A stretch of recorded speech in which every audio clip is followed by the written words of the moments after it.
Linamiss kita. Hala, ako din, be. Ang pangit mo pa rin. Hala, grabe. Ikaw din. Amoy bulok na bagang pa rin yung hininga mo. Gusto kitang sakalin. Ay, hala, be. Tingnan mo yan, oh.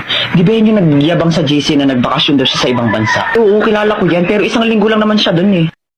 Hey, you two. What you are see? Ano daw? Oh, sorry, I forgot myself. You two don't understanding what to say to me because your English is disappear. Binahihilo ako. Kailangan ako makasapak ng bobo. Nga lang akong bahala. Hoy, ang kapal ang mukha nito, pa English ka pa, ay mali-mali rin naman sinasabi mo. Saka isang linggo ka lang naman nagstay sa ibang bansa, pa ganyan-ganyan ka na, ay mukha ka pa rin naman talangka. What? Talengka? Talengka? Ay kung hampasin kaya kita ng talangka para matawan ka. Well, it's nothing anymore my problem in mathematical equation that I don't understanding to say what you to me. You too dead hungry. Hoy, yung totoo, nag-a-addict ka ba o natukhang ka sa ibang bansa? Huh? Why is me going to be addict?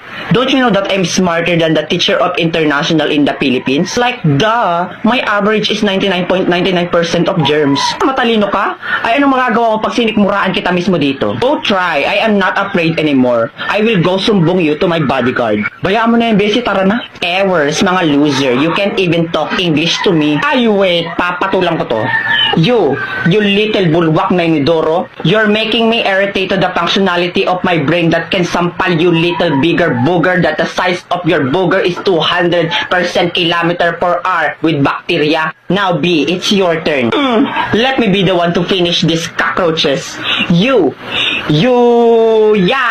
Period. Galing mo talaga.